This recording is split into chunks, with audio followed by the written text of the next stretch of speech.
ॐ श्रीगुरुभ्यो नमः। हरिः ॐ। सहना भवतु सहनौ भुनक्तु सह वीर्यं करवावहै तेजस्विनावधीतमस्तु मा विद्विषावहै। ॐ शान्तिः शान्तिः शान्तिः। हरिः ॐ। ब्रह्मविदाप्नोति परं तदेशाभ्युक्तां सत्यं ज्ञानमनन्तं ब्रह्म यो वेदनिहितं गुहायां परमे व्योमन् सोऽश्नुते सर्वान् कामान् सख ब्रह्मणा विपश्चितेति तस्माद्वा एतस्मादात्मन आकाशः सम्भूतः आकाशाद्वायुः वायोरग्निः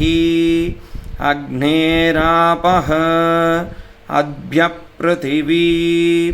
पृथिव्यावोषधयः ओषधीभ्योऽन्नम्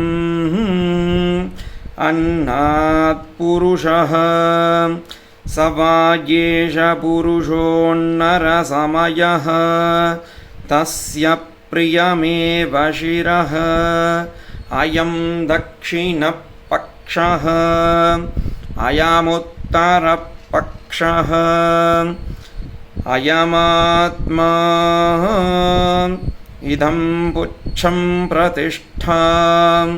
तदप्येष श्लोको भवति अन्नाद्वै प्रजा प्रजायन्ते याकाश्च पृथिवीगुश्रिताः अतो अन्नेनैव जीवन्ति अथैनत्तदप्यन्त्यन्त्यतः अन्नघुंघिभूतानां ज्येष्ठं तस्मात् सर्वौषधमुच्यते सर्वं वै तेन्नमाप्नुवन्ति येन्नं ब्रह्मोपासते अन्नघुंघिभूतानां ज्येष्ठं तस्मात् सर्वौषधमुच्यते अन्नाद्भूतानि जायन्ते जातान्यन्नेन वर्तन्ते अध्यतेत्थि च भूतानि तस्मादन्नं दधुच्यत इति तस्माद्वा एतस्मादन्नरसमयात् अन्योन्तर आत्मा प्राणमयः तेनैष पूर्णः स वा एष पुरुषविद एव तस्य पुरुषविदताम् अन्वयं पुरुषविदः तस्य प्राणेव शिरः व्यानो दक्षिणपक्षः अपानवुत्तरपक्षः आकाश आत्मा पृथिवी पुच्छं प्रतिष्ठा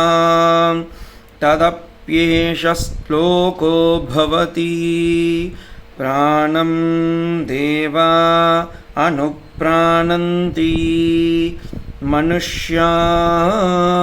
पशवश्च ये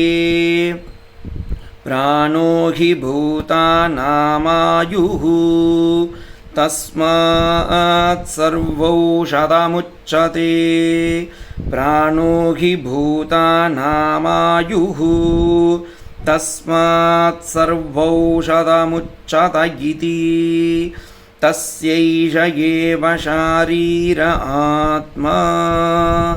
यः पूर्वस्य तस्माद्वा एतस्मात्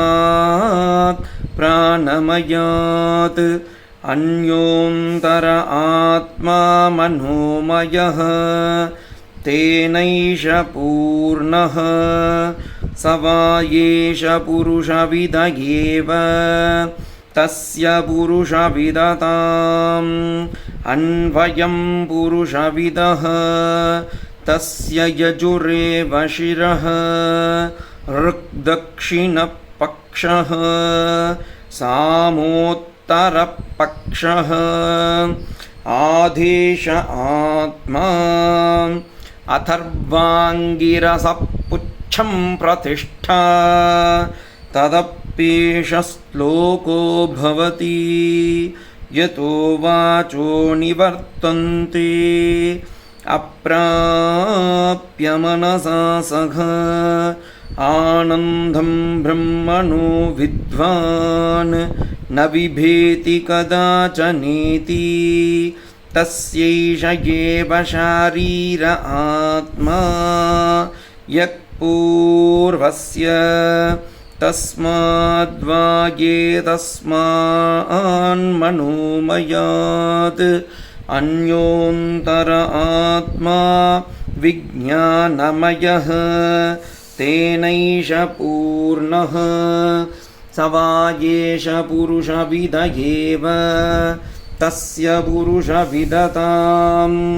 अन्वयं पुरुषविदः तस्य श्रद्धैव शिरः ऋक्दक्षिणपक्षः सत्यमुत्तरपक्षः योग आत्मा महःपुच्छं प्रतिष्ठा तदप्येष श्लोको भवति विज्ञानं यज्ञं तनुते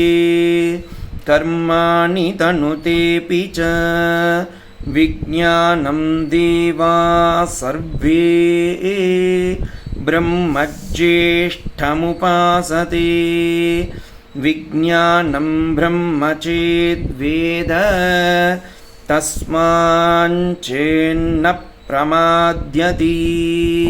शरीरे पाप्मनो हित्वा सर्वान् कामान् समश्नुत इति तस्यैष एव शारीर आत्मा यः पूर्वस्य तस्माद्वा एतस्मात् विज्ञानमयात् अन्योऽन्तर आत्मानन्दमयः तेनैष पूर्णः स वा एष पुरुषविद एव तस्य पुरुषविदताम् अन्वयं पुरुषविदः तस्य प्रियमेव शिरः मोदो दक्षिणपक्षः प्रमोद उत्तरपक्षः आनन्द आत्मा ब्रह्मपुच्छं प्रतिष्ठा तदप्येष श्लोको भवति असन्नेव स भवति असद्ब्रह्मेति वेद चेत् अस्ति ब्रह्मेति चेद्वेद